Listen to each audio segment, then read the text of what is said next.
Welcome back to Driven to Live. We are super stoked to be with you this week because we have a car that one of us really hates and a car that one of us really loves. We're going to talk four-door Mustang, four-door Camaro. We're going to talk new Charger Super Bee, and then we're going to talk about ads inside of BMWs. Jesus, let's start with you, my friend, because you're in a vehicle that I think both of us were super excited for, and now I know for a fact both of us are less excited for it, but you are really unexcited for it. Oh, oh, dude, this has been the most frustrating vehicle I've driven this year, and probably in my entire career of reviewing cars. This is the 2027 Infiniti QX65 Autograph all-wheel drive, so it's not the base model. This is way up there in the trim level. It costs, according to the little cheat sheet, $71,355. It has premium paint, which is a sun red on the outside, and red seats, which are really nice, leather with little speakers on the headrest. Cool. It's got massaging seats. It's got a 2-liter 4-cylinder variable compression turbocharged engine that makes up to, quote, up to 260 horsepower, a 9-speed automatic transmission, 21-inch wheels. Yeah, just like that red one on the homepage. And I absolutely hate it. And look, I know a lot of OEMs, their PR reps get a little scared when automotive influencers, I say influencers, journalists like us say hate and we don't like this car. But when I say that, I don't take it lightly. This is a car I do not enjoy driving, but I wish I did because on the outside, on the inside, it looks fantastic. It presents itself very well. It looks upscale. It looks great. I love the red on red with gloss black and the big wheels. It looks outstanding. The problem is this engine and the way the braking works, the steering, suspension, all of the stuff that you want as a driver is just, it feels like they intentionally made it to annoy you and promote road rage because I'm driving this car. It's got too many gears. It's always changing its mind. I can't be smooth with it. This is a luxury SUV that you cannot be smooth with it. People, I'm driving my family and they're complaining. It's like, why are you riding the brakes? It's like, I'm not. I'm just touching the brakes and the brakes are doing this. They apply and decompress as I'm trying to just be smooth with it. Try to accelerate smoothly. It won't do it. It'll just give you 20% and then 60% and then all the percent and then nothing. Meanwhile, the engine sounds like a cat being blended to death. It is not what you expect in a $71,000 SUV. And I'm just really disappointed with Infiniti because I'm a fan of this brand. I like Infiniti. They made some outstanding vehicles in the past. They've always looked different from everybody else. But this, I don't know what happened. This is a huge disappointment for me. You know, I do agree that it looks awesome. I am really happy that they put a real gearbox in it, but I'm so sad to hear that the gearbox isn't actually working very well. Uh, the reality here is that like Infinity is so far away from the days of the original FX. And they Yeah. keep talking about how they're going to bring it back, how they're going to really get their mojo back. And frankly, this latest news that they're working on some like 6, 7, 800 horsepower, uh, what's the big one? QX? They're working on a really Yeah. powerful QX. And recently it came out that they were delaying it because they knew whatever they had planned already was not going to be good enough. And that to me says that, hey, maybe there's still hope. The reality is that this QX65 development for it would have started at least 2 years ago, probably. So Yeah. 2 years ago, Nissan was in a way different place than they are now. And hopefully, this is just reflective of where Nissan was and not necessarily where Nissan is going. But your comments about the trend or the engine, dude, they couldn't be any more spot on. I think I've said it on this podcast because it's almost the exact same, or I think it might actually be the exact same drivetrain. It's for sure the same engine as the QX60, and I hated that. It drove terribly. I did not enjoy the drive whatsoever. It was inconsistent. like you said, you'd give it some throttle and get very little, and then give it a little more and get way too much. And you're just like, why isn't it doing just what I'm asking it to do? Yeah. And worst of all, it sounds is a lot of show and no go because it revs to 5,000 RPM, then it kind of holds it, and then you go. Like it's a huge delay between what the revs are telling you and actually momentum. It's really Yeah, almost comical in how it performs. Like you put your foot down and there it goes. Like it's yeah, outrageous. Like I don't understand. What's the point of having a luxury vehicle if it's not smooth? Also, the suspension. I've never felt a vehicle that sways like a Cadillac, but I can feel every single bump like a very worn rental car. Like I don't understand. My family rode in this car this morning, and they all complained about the ride quality, and they asked what I was doing behind the wheel. It's like it's not me, it's the car. Like I'm trying my best to drive smoothly, and it's fighting me every single time. Like if you're an Uber driver, do not get this car. You're gonna get 0 stars every single time. It is that bad. It looks great, but then you realize, oh, it does look great. it's not. It doesn't drive great. Which, if you're paying this kind of money for it, really, I mean, that's gonna. I can't imagine if someone pays money for this car and then they realize they're disappointed. And they realize, oh, I just signed up for a lease for like 3 years, paying 4 figures a month. I mean, that's gonna be soul crushing. This is the first time I Dude, drive a what about the car. people that buy it and have a 7 or 8 year loan on it? Like, I'm always trying to give vehicles benefit of the doubt because it's really hard to make a bad vehicle in this modern age. But this is the first car where I had to say, don't buy it. You gotta wait. You gotta wait Yeah, until I get it. something else. I get it. And I really hate to say about Infiniti because I do I like the brand, but whew, they missed the mark with this car. This particular car, they missed the mark. do you have any tricks for when you really don't like a car, but it's not like objectively bad? Like, is there a way that you phrase anything? Because I have a secret, I think. Well, I mean, I try to say like, all right, look, these are the things I don't like, but these are the things I do like. Like, I do like the interior, I do like the way it looks. I like the space because it is really spacious. You can fit a lot of people in this car. The back cargo space really ample. Like, 'cause it's not trying to be a third row SUV. It's just 2 rows and a big cargo space in the back. Um, if you don't go for the full autograph package, I'm sure you can get it for a lot cheaper than $71,000. But oh God, I just What would be your what? Let's say it's one of these things that like it's not technically bad, but you also wouldn't necessarily recommend it. How? What would your headline be for something like that? like that's just put me in a spot. It's because look, this car, I'm also kind of like whenever I ride a vehicle, I have to also understand like, look, most people that buy cars like this don't really care about the stuff that I'm writing about. Like they're not really in tune with You're like right. driving, steering, braking feel, throttle response. They don't care. They just want to go and get there and be comfortable, listen to their music or their podcasts, have the AC, whatever it is, heated steering wheels, and just be in a nice area. Which, granted, you can, as long as you're not going over potholes or really rough roads, because then you're gonna notice the suspension on this thing is. Ugh. So, I mean, I guess if you're just buying purely on vibe and aesthetics, great.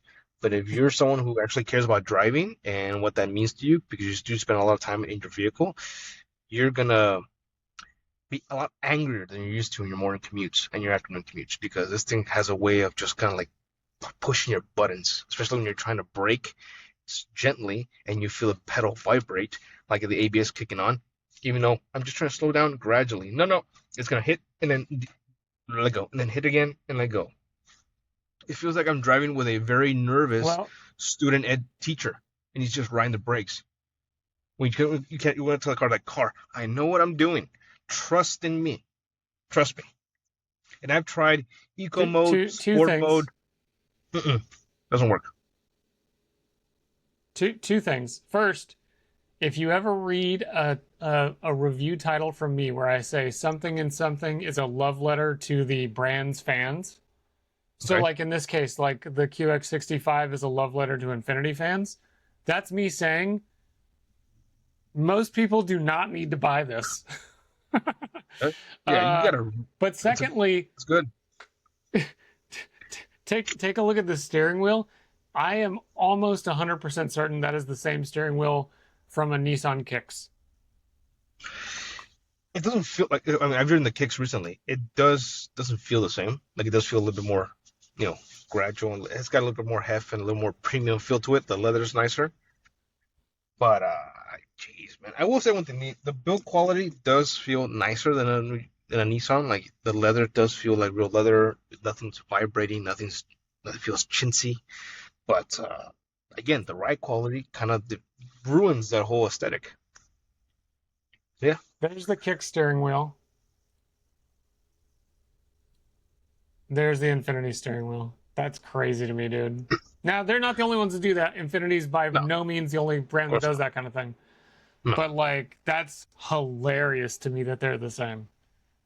but this is one Um, of those cases where we have to kind of like ride the line because just because we write about cars doesn't mean we're not like above any sort of ramifications. Like if we start bashing a vehicle, we can get blacklisted, and then we don't get cars from that particular automaker oh, yeah. anymore because oh, we said a bad thing about the car, even though it's justified. But regardless of that, we kind of have to say, all right. I was taught a long time ago, like if you say one bad thing about a car, you have to follow with something you do like or kind of support your argument. It's like, why don't you like this car? Something in concrete and fact, which I will say, like, look, this car, it's trying too hard to be a sports SUV and a luxury vehicle at the same time. It's bouncy and it also sways and floaty. It's aggressive, but also wants to protect you and also be gentle on the brakes. Like it's trying too hard to do all things at once, and it just spills everything. Like a good meal doesn't matter how good it smells if it's spilled on your lap. You know what I mean? It's a great way to put it. Which does what It's a this great is. way to Like put this is it. a terrific meal that the waiter, oops, spilled on your lap, and you're like, well, damn, I know it wasn't your fault, but now I can't enjoy my meal anymore. I wonder, and I think I might have said this in the special pre show for those who want to watch on YouTube. I really wonder what's going to happen with it, right? Like, because they're going to have to put a different engine in it probably Yeah. to keep it alive. Um, yeah, it'll just be interesting. It'll be interesting to see what happens with it. It Any last words about it before we move on? yeah, this engine needs either another turbo or two more cylinders. Because I mean, I'm only I getting honestly 21 wonder miles if per it gallon. just needs to not be variable. Yeah, I mean, just Yeah, that's not it's. good. I don't understand. This is one vehicle where you just touch the accelerator to get off the like from a dead stop on a red light, whatever it is, and immediately 2,000 RPMs. I'm like, whoa, whoa, whoa, relax. And then it waits a minute, and it comes back. Oh yeah, yeah, never mind, and just cools down. It's like, what? Can you just be cool from the start? Like, relax, man. Just it's very overzealous, which is that's what you do not want in an SUV like this.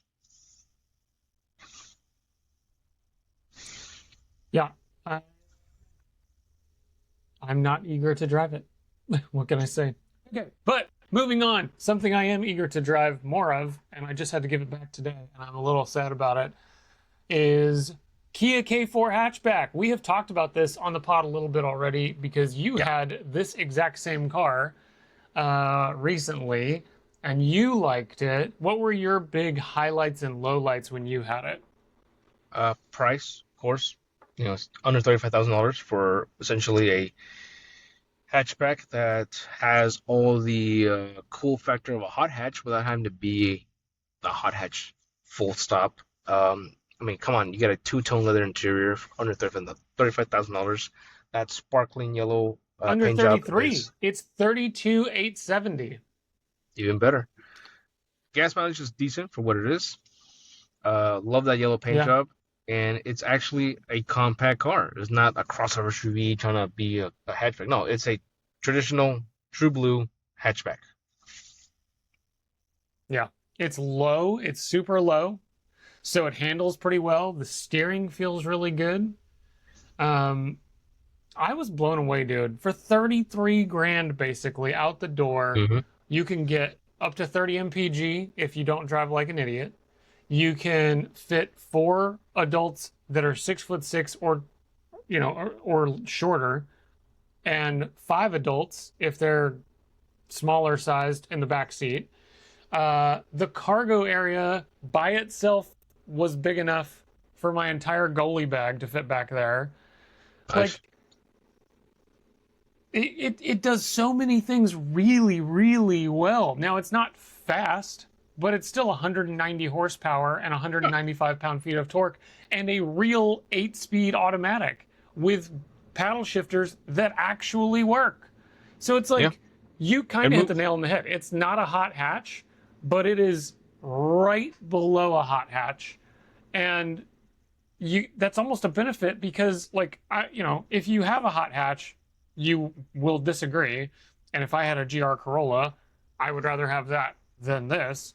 But a GR Corolla is another 10 grand minimum. Yeah, and you got And to a deal GR with performance Corolla is not brakes. as nice inside. No, You got here's to the thing. deal with all the performance stuff, right? Yeah, perform brakes are more expensive. Fuel is more expensive. Oil is more, like all the maintenance involved with like because now it's a performance vehicle, so you got to take care of it like a performance vehicle, even though it's just a commuter compact Yep. sedan. No, now it's a hot hatch. It's gonna Yep. involve all these other tax on stuff. Insurance is gonna be a mother too. So there's a lot of, especially if you're under 25. I mean, this is a great car for like someone who's young who wants something that looks sporty, has a little bit of power, Yeah. not too much that's gonna get out of control, and it's actually practical as an everyday vehicle. Dude, I think it's actually really attractive for what it is. Yeah, looks great. Um, the paint, like you said, is beautiful. Uh, like I did a video on this that's not been released yet, but like my main takeaway was like, I don't know why Americans are buying what they're buying. Almost everybody should be looking at this because 90% of people probably could live their entire life out of this car and be better off for it. Less debt, pretty much everything you need, heated and ventilated front seats, giant panoramic sunroof, highway driving assist that I believe is hands free. I can't remember for sure. Like Oh, just I doubt it, but everything about this little car. Go ahead. Sorry. I don't think it's hands free, but it does have enough that it's one of the best systems, one of the better systems right now that's Yeah. out because it's not intrusive and it doesn't jerk the wheel like other brands that kind of panic like, oh no, you're out of the lane, get back in there. No, it just kind of nudges you back in there. And It's it's very, smooth. very, yes, it's very intuitive, very easy to use. And you have that photo of the dash. I really like that kind of like retro 80s graphic that's on the left hand side. Granted, the only downside is that when the steering wheel, it kind of blocks the view of it, but when you kind of turn your head and you see it, it looks nice. It looks very like Atari era type of thing. Very, very, very cool graphics. And notice physical buttons that work, that feel good. Like the switchgear feels good to use in your hand. It's just, man, Solid. I'm so yeah, it's such a good little car, and I was so sad when it had to go home today. I'm not a big proponent for go and buy a new car if you don't absolutely, absolutely, absolutely have to. They're so Mhm. expensive, and Jesus and I have already talked about all the privacy issues with them, but like, Yeah. dude, this is a great little car for 32, 33 grand. And oh, speaking of that, since this is a 2027 model, you have the camera right here behind the steering wheel. The your own little HAL Yep. 9000. But I will say one thing. Right now, if you go deep into the settings, you can't turn it off because it gives you two settings: driver monitoring and then driver assist. Right, it's funny because when it's on, it's just two little red lights that just constantly looks kind of like suspicious and all that. But you can turn it off, so there's no lights on this camera right now. But that's all because we've noticed that the technology that they're proposing isn't there yet. So this is like the first step that we're seeing. Uh, Soon you buy a new car, and the first thing you're gonna do is get some black tape and put it over the camera. And then disable a bunch of the stuff that you paid for. Yeah, Because without that, you can't use a bunch of stuff. And that's kind of sad because you can't buy it without all that stuff. Anyway, let's move on. Let's move on. Speaking of stuff that we really like, this week, you turned me on to this. Dodge came out with a new Charger. yep. The Super B is back, but it's not a V8. It is the same Hurricane twin turbo, but now it's putting out 600 horsepower, and because it's all-wheel drive, Their big claim is that it's going to be faster than the Scat Pack, and it'll sprint faster than the Hellcat, that kind of thing. And it's funny because their launch was exactly what you would expect it to be. It is they just had a bunch of chargers like this doing burnouts and sliding around, and I thought, yeah, because it can do it. Their big uh, highlight is that it can be switched to rear-wheel drive on the fly, which is cool. That's great. I love that. And it's got a new front end, and it's got cool graphics, and you can get it with a 2-door or a 4-door for 2027. All wonderful. But because it's not a V8, people are gonna complain. Oh, it's not a Hemi. What is this? Sounds like a vacuum cleaner. Oh, I've already seen all the comments, and I keep thinking about Dodge. Like, guys, you've been doing this for a few years now. You should know by now that you are not gonna convince these people. Stop marketing this car as the Hemi. It's like, stop it. This is a totally different beast. So it should have its own different lane. You're gonna bring back the Hemi. We know it. You know it. Say this for that. This is different. Like, showcase this car for what it can do, Yeah, which is handling and practicality. Because it's a this is great car. It's a it's a great sport car. saloon. That's what it is. This is a BMW fighter. Oh, easy. Yeah, 100%. This is absolutely like this is a really competent M5 fighter in my opinion. It's not as fast as M5 at this point, but it's gonna be way cheaper. And and honestly, of the two, I would rather have the one without a giant battery in it that weighs more than an F-150. No, Like you and and I then have look, talked about this car several times. Yeah, go ahead. Sorry. yeah. Last month I was driving M3s, M5s, M4s at Coda, and as great as they were to actually physically drive them, the interior is just way too complicated. Like, why do I have three M buttons in different settings, and I can adjust the entire mood of this car? Just give me go fast and then go faster. That's all I really want in an interior, which is what Dodge delivers. Because the interior for these Chargers, granted, is not as upscale as a BMW M Series, but it's intuitive. It's like, here it is. You want rear-wheel drive? There's a button for that. You want to do burnouts? Traction control off. That's it. Go fast. That's all you got to do. I love that. Yeah, I think it's a home run of a car. I'm like you. I'm blown away that the marketing is as such, and that it's not more aggressively pushing like just how good. Like it's such a well-rounded car. Like just the same way that the K4 is well-rounded for the money, the Charger is awesome for the money. Like can you overspend on it? Absolutely. And let's be clear, 33 grand is not even cheap, right? Like 33 grand is a lot of money. Yeah. But for the Charger, what does the Charger start at? Like the I think base delivery is going to be Charger. like, I would say like 49. 50 something. Yeah, 49 49. grand or 52 for the 4-door.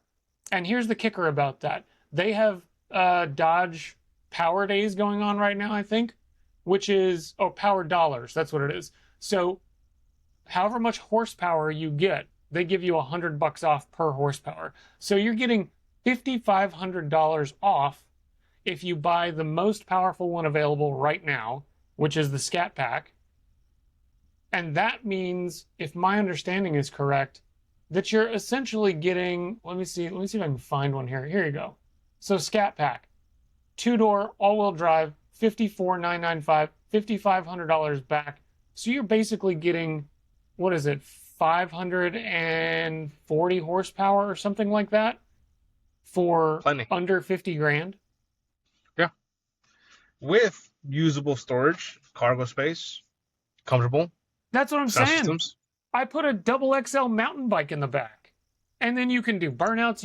And here's the thing, if you buy the 2-door, it looks dope. It still has tons of storage. The back seat is exactly the same size as the 4-door. So people can, like full size adults, can get back there and sit comfortably. It's not a Yep. problem. It is such a well rounded car. Yeah, so Dodge needs Yeah, to stop marketing to people that are muscle car people, because I mean they're not going to change their mind. I'm sorry, their opinions are set in you're right. stone, and they're way a long time You're ago. right. Doesn't matter if it's got 1,000 horsepower. They're gonna be like, "What's another Hemi?" It's like, all right, I get it. Doesn't make that same noise as the old Chargers. I get it. I get you because Yeah, I'm on the same ballpark. But I just right. like if you're just drive one. Just drive one and forget that. Yeah, Don't see it as a muscle car, just see it as what it is, which is a performance sedan.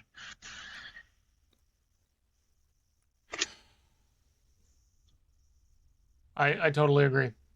Couldn't agree more. Um, and here's the thing about it.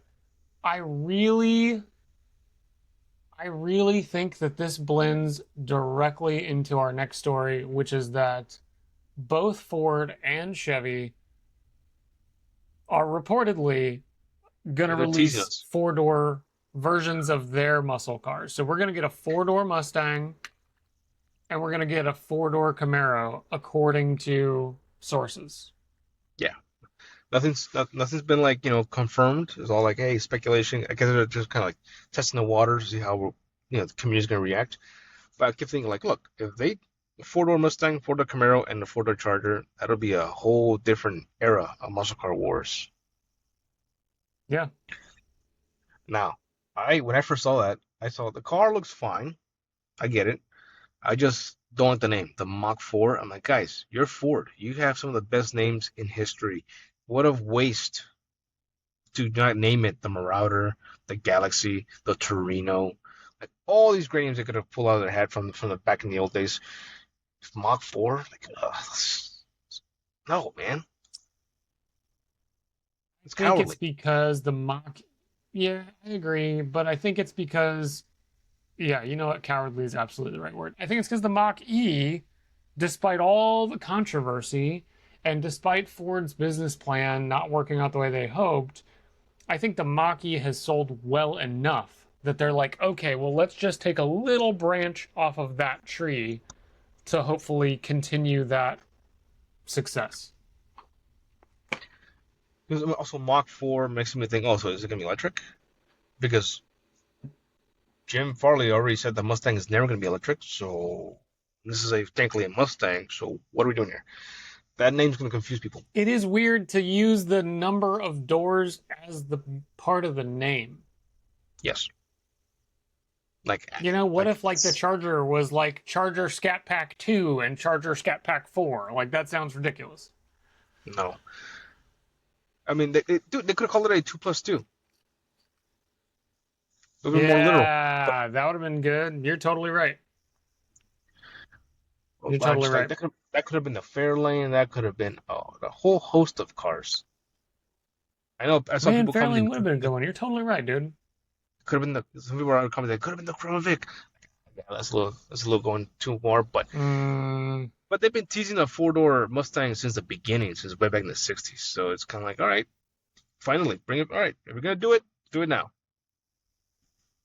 yeah. Just that name, I'm not convinced with that No, name. I'm excited for it. Yeah, I want more sedans as well. So like I don't have any problem with it. Like it's fine. Um, yeah. Oh man, it's crazy. Look at this. Check this article out from 2018, Uh, yeah, and it looks nearly the same as the newest render. So yeah, not totally shocked. Uh, I think what I'm more shocked is the wrong word. I'm more bummed, I guess, is the right way to phrase it. I'm bummed that it seems like Chevy's going to go the exact same route and just do a four-door Camaro. And if I'm totally honest about that, I think that's a big letdown because I think Chevy has also a ton of awesome four-door names that they could go with. yeah, And to go dude. back to the Camaro seems like, Mm-mm. why, guys? It just seems like, oh, well, it's because it's name recognition. Like, so what? You guys have a ton of the names that people love. You got Impala, you got Caprice Classic, you got the Biscayne, you got hell, bring back the Nova name because that also had a four-door. Bel There's Air. so many options. Bel Air. You had the 210. You had what else you got? Let's see. Or even go deeper with. I mean, could they use Pontiac's names? I mean, Pontiac's dead. They're not gonna mind. So bring back Pontiac names. Grand Prix, the Grand Am. So many cool names that people are like, oh yeah. It's like even Buick's thinking about bringing back the Regal name with a four-door sedan, which is probably gonna be the same platform as this new four-door Camaro. I just don't like the idea of like a four-door Mustang. All right, that's different because we've seen photos of probably back in the 60s when they were talking about doing this. Because, I mean, after all, the Ford Mustang was based on the Ford Falcon, which also was a popular sedan. I mean, I got one right here, a 62 Ford Falcon. That's also a two-door, but could have been a four-door. Camaro was always two doors, so that's different. So I don't like the idea of Yeah. having a Yep. two-door Camaro. It just feels wrong. Yeah, I'm not opposed. I don't disagree at all. I think, it's almost it's kind of wild to watch both Ford and Chevy do the same dance at the exact same time almost. You know? What are the odds? What are the It's almost like odds? they call each other, like, hey, you What are doing the it? I'm odds? You're doing it? right. Cool. It's doing the same week. Yeah. The same week that Dodge has their Super B. It's like, wow, that's crazy. Now, Well, you know what? For once, Dodge is ahead of the game. For once. no, but I mean, the idea of this would be kind of like the third wave of the muscle car wars, but now they're all four doors. So that's just not. It's not just Yeah. about being like the fastest. Like, oh, which one has the best interior, which one has the more features for the family. That would be an interesting aspect. I'm down for that. Yep. Yep. I agree. All right. Our last major talking point of the day is kind of crazy, if I'm totally honest. I don't think I really saw this coming. I don't pay super duper attention to ads and infotainments and subscriptions and all that jazz because that doesn't affect me ever really. But BMW is putting Spider-Man ads in their cars. Yeah. And I saw someone commented, well, it does give you the option to turn it off or to see, to like not see it. I'm like, that's not the point. The point is that it's there in your screen. Yeah. Why is it there? Yeah. I don't want it there. I'm driving. Or, it's only offers it when the car's turned on. Doesn't matter. I don't want an ad in my car. And it just proves That's that the thing. if Like people. Jason Torchinsky over. Go ahead. Sorry. Go ahead. No, I'm just gonna say, like, it's that old Futurama joke. If they can figure out a way to put ads in your dreams, they will. Yeah, that's true. Jason Torchinsky over at the Autopian just made the point that like people are already like I don't know how much these BMWs are because it's only really with a lot of the latest ones. Yeah. But these things are 50, 60, 70, $80,000 already. Like these are not cheap cars. No. And Lord knows what you're paying per month to lease or own this thing. And now on top of that, you've got the car company itself saying, "Hey, we got paid a whole lot so that we could show you this thing in this car that you're already paying us for. So, enjoy that." Deal with it. So you can opt out, but deal with it. Because it's a very slippery slope, man. Jeep had that thing all a while back too with them wanting to see, hey, can we play ads in the screens? And we were like, no. So I was perplexed by the comments. I was like, it wasn't a big deal. So I guess it is. It's a massive deal. Because if they can get away with it one time, they're gonna keep doing it. It's gonna be worse. I won't say who it was, but I will say that what can I say? I can say that an executive once called me about a story that I wrote specifically about ads exactly like the ones you're talking about popping up in their vehicles. And what I wrote was factually accurate in every way, and they confirmed that to me on the phone. But they were really adamant that they had tried really hard to turn those ads off. And the ad that I saw was a really weird fluke because of where the vehicle was and what was happening to the vehicle at the time. And that's why the ad popped up. And so just, please put out there that this was a weird thing that shouldn't have happened and isn't currently happening to anybody else. And I was just like, do you see how that's hard to believe that of all the vehicles this could possibly happen to, it happens to the one person who is then willing to post it online and say something about it? Because if this was some random thing that never happened before and it just pops up, no one's gonna be like, oh, hold on, let me grab my phone and get a, like, the chances are just so low, bud. And yeah, it's an interesting conversation. It's just crazy to me You know because it's look, coming. You know it's just gonna keep happening probably. because look, if they know where we're at, if they know what we're doing, they know our habits, whatever it is, that's just gonna lead to more targeted ads. Like, hey, you drove by this car wash every single day of the week. Here's an ad for it. Like it's not gonna end. It's not gonna be like, oh, for this cool movie because Yeah. we just happen to be the product placement in this movie. No, it's gonna be for other things because you don't think automakers are gonna think, hey, we can sell ad space in our cars now. Who isn't gonna jump on that? So I don't that's why remember I'm for sure. I don't remember for sure, but I'm pretty sure there's at least one, and people can probably go check out Mozilla, as they do a privacy report every year, I believe, on things like this.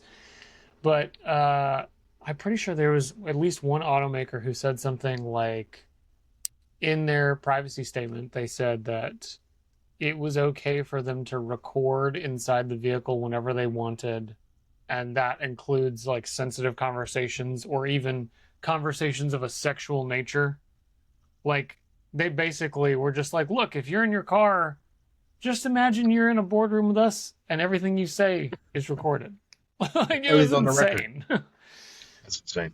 Everything's on the record. Because I've always Um, said, the car interior, your car. If it's your car, you're paying insurance, you're paying the monthly bills. It's your vehicle. This is your home away from home. And who wants to be spied on in their own home?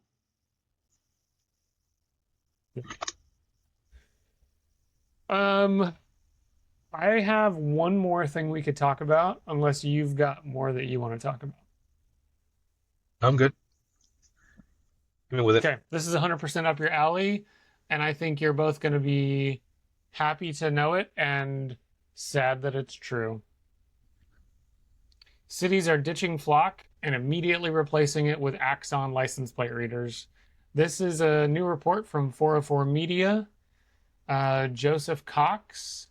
And I just want to be really clear for those who don't know what we're talking about. Flock is an automatic license plate reader. They are probably the biggest in the nation in the USA. Every time you drive by one, and I can almost promise that everyone who is listening to this has driven by one. Um, when you drive by one, they take a picture of your license plate and then they put that in a database. And then you can basically, police and whoever else has access to this database, which is a lot of people, they can pinpoint exactly where your vehicle went over and over and over again. They can basically figure out your patterns, where you like to go, what you like to do, and nobody needs a warrant for this. And so I mention this because a lot of cities are ditching Flock over privacy concerns brought to them by their citizens, but a lot of them are going back with Axon, which is another company. You should look into the ties of like who owns it and where all the money is flowing into it from. I don't know enough of those details to be able to speak on it here, but I've heard enough that I feel confident that the ownership around Axon is potentially very questionable. But that's really Shocker. not the important part. The important part is you're basically hearing all these cities and states going, hey, you know what, we're cutting Flock off, everybody. Lay off of us. No big deal. We're moving on from Flock. Give us a pat on the back. And then they are immediately flipping over and going with Axon, which is in most ways the exact same thing, No. except that, as far as we can tell, these Axon cameras are actually harder to spot, harder to see, and harder to tamper with, which is important because there are a lot of people tearing down Flock cameras right now. But these things are integrated into street lights, so they're not 10 feet above the ground, they're 24 feet above the ground or something like that, depending on how tall your street lamps are. So just a fascinating thing that I wanted to bring out here. I've lightly mentioned it over at Car Scoops a couple of times that, hey, like, if you're anti-surveillance and anti-flock, just be aware they're not the only company. And so there's a No. good chance that, for instance, where I live in North Little Rock, Arkansas, we have flock cameras and we have at least one other brand. I can't remember the name of it. Um, but hang on, I can tell you exactly thanks to dflock.me or dflock.org. I I'll tell you one thing. will Look, pinpoint this. Actually, yeah, there we go. Go ahead. while looking at, since I drive from Laredo to San Antonio often, for just family and press events, uh, I noticed there's a flock camera at mile 76, just in the middle, which is like nowhere near a major city. It's just in the middle of the highway and in the middle of the median. So it's, I don't know. I have no idea if it's taking photos of people going southbound or northbound. But I'm like, wait, man, that's not in a city. That's just in the middle of interstate, in between cities. So it's and I've always wondered, like, I wonder what they're saying about me because I drive almost every week through there with a different vehicle. Vehicles with out-of-state Yeah, this plates. is, well, so it's interesting. Just looking at this here, at least one of the cameras that I am used to seeing on the regular nearby me is no longer on D-Flock. Hmm. And I wonder if that maybe it's been turned off. Maybe something's changed. Drop down. But this is not where the camera, I mean, this, where if you're watching us on YouTube, that's definitely the way to do it because you get extra content there. But this is not the location of the camera last I saw it. The camera is actually right here at A Avenue and John F. Kennedy Boulevard. And I saw the camera today right there. So either somebody's moved this or changed it or tried to get rid of it off of D-Flock. But it's just fascinating. There's multiple camera brands, is really the point that I'm getting at. And so don't assume that because you don't have Flock in your area, that you don't have any cameras, because there are so many out there at this point. Going off on a tangent. I asked a friend of mine who's done the Cannonball Run, from New York to Los Angeles, and he broke a record. I'm not gonna say who it was, but I asked Mhm. him, "Hey, do you think with all this new fog technology, that's gonna end Cannonball Run record runs like full stop? Because if they can track you, they're gonna figure out how fast you're going and what you're doing." And he just said flat out, "No, creativity will find a way." So they still have hope, and it's true because no matter how if the rules change, people will adapt to them and find a different way. Yeah, fascinating, bro. Like you and I talk about this sometimes very briefly, but like we're politically neutral on this podcast. I personally have never voted and don't ever plan on it. And like, so I'm not trying to make this a political thing at all. It is fascinating to me, though, especially as a person from that perspective, to watch how people on every side of the political spectrum seem to have the exact same viewpoint about this situation, except the people in power to sign the contracts. Like if you go Yeah. look, if we go back to this flock map at dflock.me, let me go back here and share this screen again. I just want everybody to like take a look at how widespread these things are, because it is not as far as I know, and again, I don't know a ton about politics, that is not a map of a bunch of red states versus a bunch of blue states, as far as I can tell. That's just an entire map of the US, and there's over 126,000 cameras all across it. So clearly, people on both sides of the political aisle are signing deals to put these where they're at. And as far as I can tell, no citizens have really been approached before that to say, hey, what does everyone think about this? Should we put these in or not? So, I won't go any further than that. I'm just saying, like, it's just a fascinating thing to me, especially from my perspective. And I'm genuinely interested to see where it's going to go from here. Yeah, I've always been under the impression, look, they keep, cause what drives me nuts on part of it is that the way they're kind of selling it to us, like, oh, it's for your safety. It's like, oh yeah, 24-hour surveillance, everyone's going to be in risk behavior.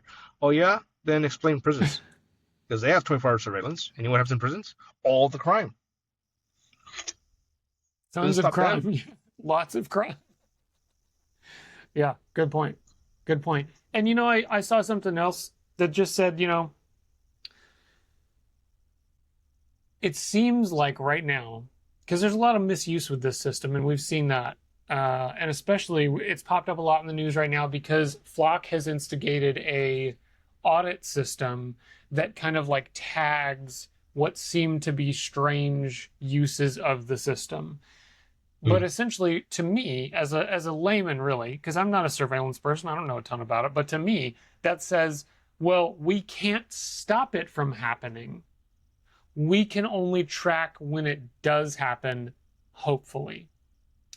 That Uh, seems like a really weird angle yeah, to be like, yes. look, impossible to stop. We did create the opportunity, and yes, it will happen. But hopefully, we can at least catch the people that do it. Like, wow, what a vote of confidence that instills in me. All right. We should probably wrap it there. Thank you guys, everybody, for being here. Be sure to check out Jesus Behind the Wheel on Instagram. And are you on Twitter? Hopefully I am, but Twitter, I don't use it that much. X, TikTok. whatever you call it.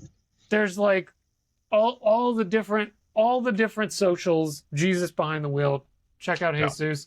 I'm at S Rivers Cars, and the podcast Driven to Live on Instagram. Check us out there. Uh, You'll find full episodes of this on my YouTube channel, S Rivers Cars, and they come with bonus content that's going to happen as soon as you see this wrap on Instagram or Spotify, wherever you might be listening to it.